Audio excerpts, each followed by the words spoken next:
Today, we're going to be talking about how to lose weight and belly fat in menopause without feeling like you're in a diet. That's the best feeling, right? Because you're like, oh, I don't have the motivation. I don't think I have the discipline. But what if you can make it easier on yourself by choosing the right things and just addressing some cravings, basically? How do we do it without feeling like we're doing it? That's the ultimate goal, because then you're like, this is a lot easier to stick to. So we're going to jump into that today. Some of the top hacks, little things that I think that would be very beneficial for you. Obviously, you guys know just eat less, but how do you eat less or of the wrong things? We're going to talk about some little strategies and little things that I found that could help you along the way. We'll let a couple people hop on, then we'll jump into it. I'll just start off with you guys having a great Thursday. It is Thursday today. Yes, it is Thursday. Just wanted to confirm with myself. It is Thursday. The week is flying by. What's up, Terry? I know my Facebook takes forever to add people in here, but it is what it is. I'm on the right page. Okay. Give me one moment and we will begin. Because I don't think... Good morning. I don't even think I'm on the right thing here. Hold on. Hold the phone.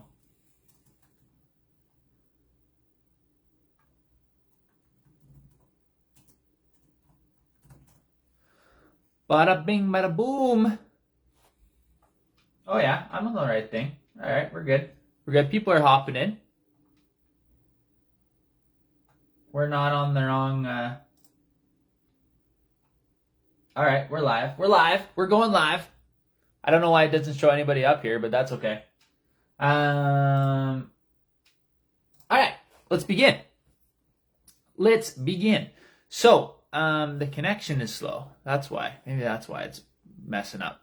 But anyway, so losing weight without feeling like you're on a diet. I gotta record this. Oh, man. My brain's everywhere today. Brain is everywhere. What's going on today, guys? We're going to be talking about how to lose weight without feeling like you're on a diet, because everything is a lot easier when it doesn't even feel like you're dieting, right? You're going to be able to lose weight. You're going to be able to keep it off quicker. If it doesn't feel like you're not craving garbage food all the time, you're not gonna get fat. Right? So if you can regulate a couple key things, we're gonna jump right into it today. If you can regulate salt, if you can regulate sugar, right, and fat, you're gonna stop craving a lot of garbage food, right? So we got to use our knowledge to our advantage here. It's not all about just willpower, discipline, stop eating the sugary things, the chocolate, right? Obviously, we can have that aspect of it, but there's a few things that will make it a lot easier. So we're going to talk about blood sugar and insulin a little bit today to start off with. So when you eat, as you guys know, okay, especially if you're eating like high sugary food, whatever, right? This is a normal thing. Blood sugar rises, right? So when you eat food, blood sugar rises. So it goes up, right? Goes up. Your body releases insulin, right? To shuttle that sugar glucose into your cells. That's normal. That's a healthy process. We want that. But with insulin resistance, right? When insulin resistance kind of comes into play here, which is common in women, especially going over 40 or PCOS or menopause, right? Your baseline blood sugars, right, is already elevated. So it's not like a normal, let's just say it's elevated right now. Okay? So you're going to get an exaggerated insulin response. So like your insulin, you got to reduce or produce more insulin to get that shuttled around your body, right? That leads to a blood sugar crash. So your blood sugar is stable, and then when we get that insulin to support that, we have the influx of insulin, then that blood sugar is going to crash, go shoo, straight down, right? And that results in you getting super hungry, and the hunger hormone ghrelin going through the roof, spiking your cravings go wild, and you want everything in sight. This happens a lot with women that try intermittent fasting because they don't eat for like the whole day, and then they try and that blood sugar crash is like boom. They get hungrier and hungrier as soon as they have a little bit of food. You just can't stop eating. We want to keep that blood sugar more regulated, basically, right? That's why I'm not a huge fan of intermittent fasting. But blood sugar volatility basically going up and down is directly linked to increased hunger, overeating, binge eating, all the good stuff, and then fat storage, obviously, because you're overeating around the belly. So let's break it down on how to regulate those cravings that you're having. So if we can have the right amount of food, right foods, type of things to satisfy those cravings and keep that blood sugar regulated, you're going to be able to stick to a diet a lot easier, right? Or eating less food overall and the right type of foods. So the first thing we're going to address is salt. So salt, right? Salt doesn't cause weight gain directly, right? Too much sodium is going to make you feel more bloated. You're going to have more water retention, okay? And it can even stimulate like feeling hungry in some people. But I always recommend we're trying to get under on 2,500 milligrams of sodium per day, right? So if you're craving something salty, like you want something like you're not a sweet person, you're a salty person, right? And you want to give your body the flavor without the overeating consumption, I guess, of the calories from the salt itself. Not from the salt itself, but the food that the salt's gonna be around. I recommend that you go with something that's like 0 calories or very little calories. So basically dill pickles, my favorite, garlic. I love garlic. Anything that's like a cucumber, anything that's pickled in a container, that like a pepperoncini, cucumbers, like I said, kimchi, sauerkraut, all that stuff's gonna be really low calories or almost 0 calories, and that's going to help satisfy like that salt craving, if you will, right? Without the calories kind of implementing in there as well. So anything that's pickled, basically, it's great for gut health too, right? Mood, everything. So next thing we're going to talk about is sugar. So if you are craving sugar, don't just say you're weak, you don't have enough discipline to like stay off. Like there's ways around this, right? Your biology is working against you, basically. When you eat sugar, guys, your blood sugar spikes. Right? Again, insulin rushes in. Not a bad process, but again, when there's too much fluctuations, then it's a problem, right? Blood sugar crashes. Your body, if your blood sugar crashes, your body's like, give me more sugar right now. You get a little taste of it, and then you're like, give me more of it right now. So the cycle repeats itself, then you have that roller coaster. So to fix it, we want to get that sweet tasting flavor in our mouth to kind of trick our brain, okay? With a 0 calorie alternative that does not spike insulin. So something that you can have, right? Because it's 0 calories, it's not going to spike your insulin. Like it's not going to be going up and down, right? Stevias, right? Are my favorite, or stevia, like the sweet leaf, the tasting from a sweet leaf extract. It's proven not to raise your blood glucose levels, right? So Zevia, like my favorite are 0 calorie drinks. So Zevia, the brand, is one of my favorite. They got like so many different flavors in like the big package of them. You can crush 1-2 a day if you really wanted to, Zevia. So any other other low calorie drinks as well are going to be awesome. So sparkling water, whatever, anything that's like carbonated too, it's going to help you make you feel full as well. And like even you could do like a protein smoothie with cinnamon or vanilla extract too, but I'm talking like 0 calorie stuff would be more beneficial. So literally any type of 0 calorie drink. So it could be, my favorite is Zevia. You should be able to get it for wherever you guys are listening to this. And then we obviously can add in like whole fiber foods. We know that if you're going to eat berries, chia seeds, that's going to slow digestion. So that's going to, again, take care of those sugar cravings and keep the blood sugar stable. One of my favorites too, like I love having smoothies. Like if you guys are not smoothie people, I have a smoothie every single day. It hits my sugar cravings like almost on the spot, keeps me full for so long. I've been a smoothie person now for like probably 3-4 years, been crushing it. So fat.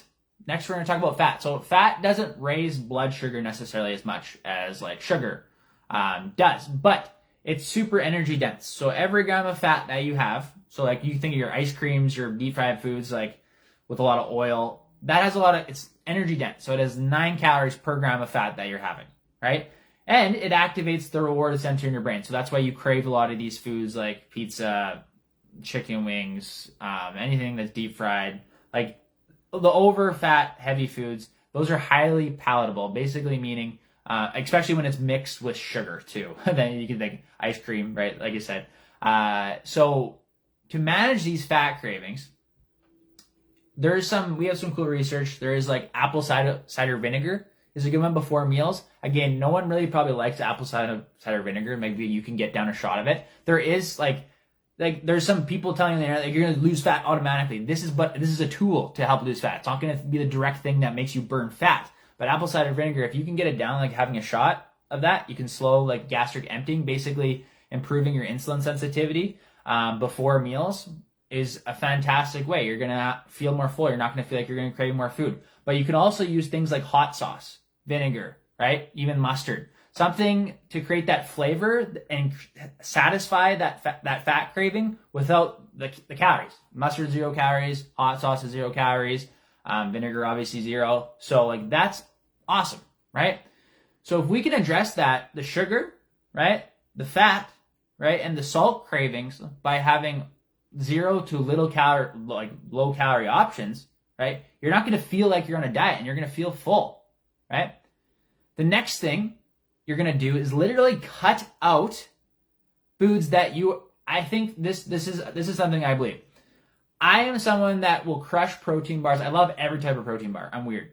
I cannot have protein bars in my cabinet, and if I know that they're there and I can see them, I'm going to eat protein bars like every single day. And they're ultra processed. They're not the best for you. They're only good used for being in a pinch, right? When you're in a pinch, you need some protein. Things like that, that's even a healthy food, if you will. But things like chocolate, like things that you're addicted to, or peanut butter, maybe just don't have them out in the house that you can visibly see. Take them out of the house, because your brain's getting hijacked by keeping that like that system. You're addicted to these foods basically, and you're having them in your house. It does not make sense. It's like if you're addicted to crack and you have crack inside your house, right? So you're not gonna or addicted to any drug. You're not gonna have it inside your house, right? So it doesn't make sense to have it. I don't think everything in moderation is great, but if it's something that's easily accessible, you're fighting an uphill battle. You're going to have a really tough time. So ultra processed foods obviously trigger that addictive like behavior in yourself. I think that's for everyone, right? No matter how much discipline and willpower we have.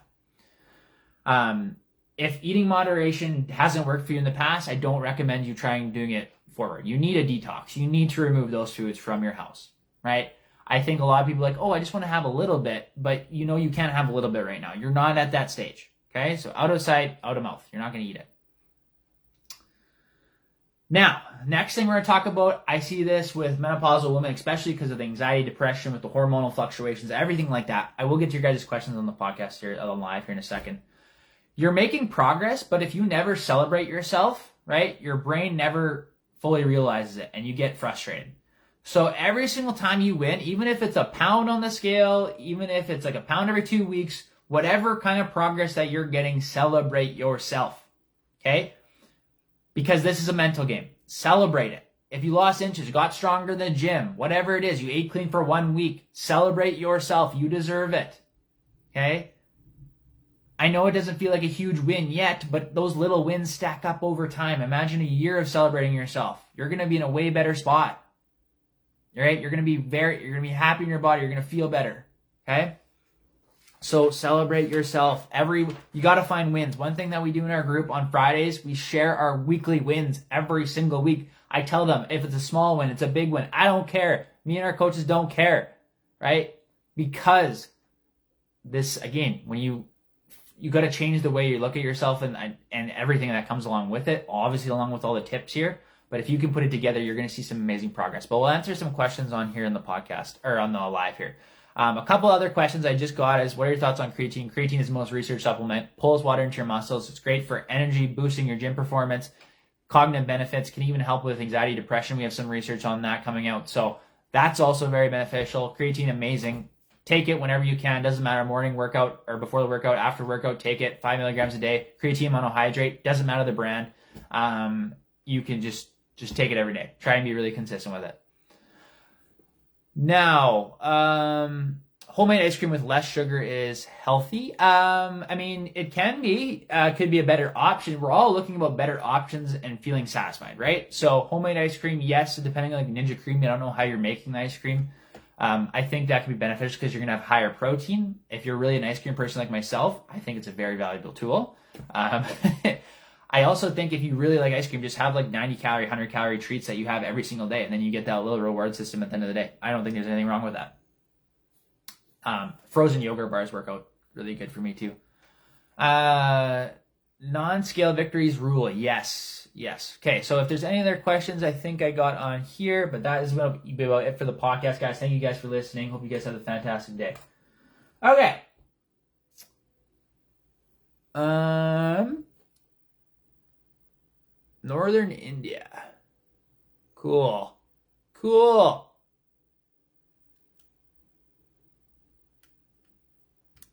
Did I miss anything? Did that make sense for you guys? I have to keep zero junk food in my house or I will eat it too much. Yeah, Carla, I mean, I'm the same way, right? I'm very disciplined. I've been doing this for 4 or 5 years consistently, probably going live 3 times a week, posting every single day. Like, I'm a consistent person, I would say.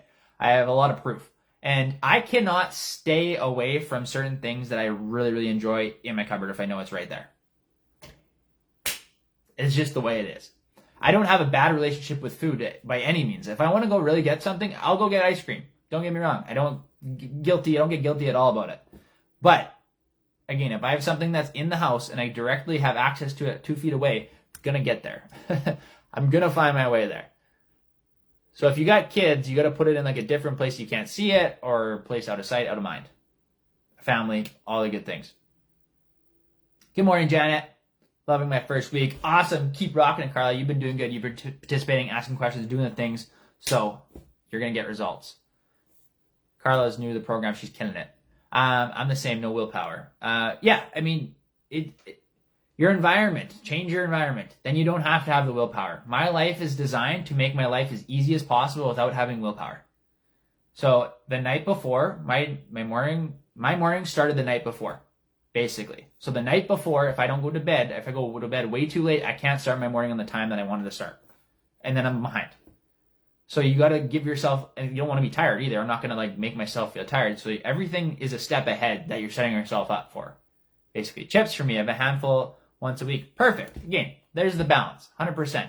Again, maybe you can get away with having it in the house. Totally fine with you. You just got to know yourself a little bit. But if you know yourself and you can't have it in the house, don't have it in the house. I know myself very well. But that salt, cut it out literally, and the sugar. There's always alternatives. We want to make it feel like we're not on a diet because then you will stick to it. And I think I'm guilty of this, even coaching, like even 2-3 years ago now, like talking about protein. Yes, protein is awesome. But protein actually isn't the most satiating thing. It's the fiber along with the protein and the fat. And like I said, all these things that are 0 calorie to no calorie, like that trick our brain to make her feeling like we're full. It's all combined. Your best friend, get your best friend in here, Carla's like, I'm seeing results. Why would you not want to? Get her in.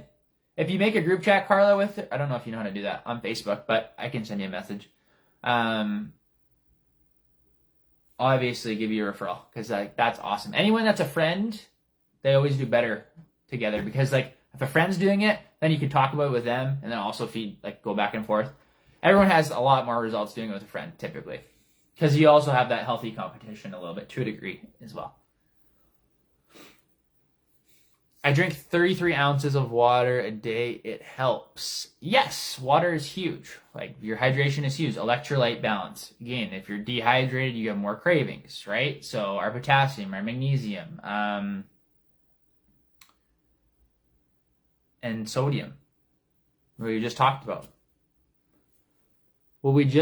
Is there any other questions, guys, or things that you are confused about right now? But again, it doesn't have to all be about willpower. Again, and when it comes to working out too, you want to make it as easy as possible on yourself. So if you're having a tough time getting motivated to work out, whatever it is, like you can't get it, it's the morning or evening. I'm a big believer on eat the frog. Do the hardest thing in the morning first. So if your biggest thing and obstacle in your life, you get it done in the morning. Okay? I know you might not be a morning person, but you're going to have the most willpower in the morning to get the hardest things done. Throughout the day, your motivation goes down, your drive goes down. I don't do anything that is easy or hard at the end of the day because, again, I'm setting myself up for success. I don't have the willpower at the end of the day. I'm a little bit more tired. I'm a little more fatigued. You do the hardest things early. You don't have to work out in the morning if that's not your hardest thing, right? Working out's not my hardest thing. I love to work out now because, I need it.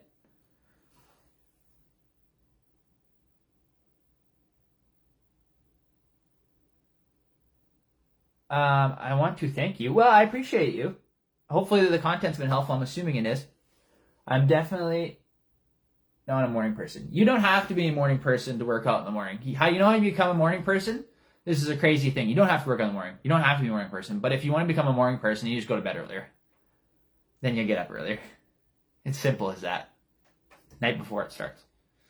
But the one thing I will say is anyone that's had success in our program, probably like 80 to 90% of them wake up earlier in the morning. Just a fact. Because you have more time in your day, typically. You said creatine monohydrate, correct? There are many, so many different creative products, and one of the, what's this? Yeah, creatine monohydrate, Deborah. Yeah, creatine monohydrate. I'm 63 and I can't get rid of my belly fat no matter what I do. I go to the gym every single day. So there's a lot of things that could be happening, Lisa. There's a lot of things that could be happening. The number one thing I say is like, yes, hormones play a role, blood sugar, and all these things kind of come together. But all these things come together when it comes to being in a calorie deficit. That's the law. Like you have to get into that spot. So we need a lower inflammation, doing all these things that we just talked about here in the podcast. But if you can't get rid of belly fat, sometimes it is related to, like you've probably heard of cortisol belly. It is related to insulin resistance because it's really, really high. You tend to store more fat around the stomach. But all that goes out the window if you can get yourself in a calorie deficit into a place where you're feeling good. You have energy, right? Your metabolism's going, you're working out. All those things coming together, you're going to be able to see belly fat loss. I guarantee it. Almost every time. Right? So, if you're going to the gym every day, you're probably not approaching your nutrition in the right way right now. I'm going to guess. But you also might not be doing the right type of workouts because, again, if you're doing the wrong type of workouts, they can actually work against you. When the cravings, how much stress you're putting on your body. We actually don't do a lot of working out in our program. You have to do very little to actually build lean muscle, believe it or not. And most people are actually doing too much, which is the opposite of what you would think, right? More is better. But you want to do like the least amount possible for the most amount of results. I say this all the time. So it could be a result of your training too, because obviously more muscle, you're going to burn more calories, all that good stuff. But if you're not getting rid of your belly fat, there's some type of either inflammation, your nutrition's up, something's going on. I'd have to ask more questions, but something's like that. There's something wrong there. It's not like you're broken. Your metabolism isn't broken. It's not like you're hooped. There is solutions. Shoot me a message, Lisa. Here, you can click this. Here, I'll send you the link here. 1 second. Oh, let's see if I can do this. Oh no, sorry about that. I couldn't find it. I couldn't find the link. I don't know how to do it on here. I don't even know how to work Facebook, manage links. How to do a link. Oh, there we go. Look at that. I'm smart. Let's do that. What does that do? Oh no. Sorry guys. My face is like really close to it. You can click that link and shoot me a message. Oh, there we go. I think there's a link there now somewhere. I have no idea. I think there is. I have to figure that out. I have the opposite problem. I have a hard time keeping on weight. Oh, well, that's a good problem. A lot of people wish you had your problem. We're not going to be talking about putting on weight because I can do that very easily. Just eat a lot of high processed sugar things that don't fill you up and do the opposite of what I just said here.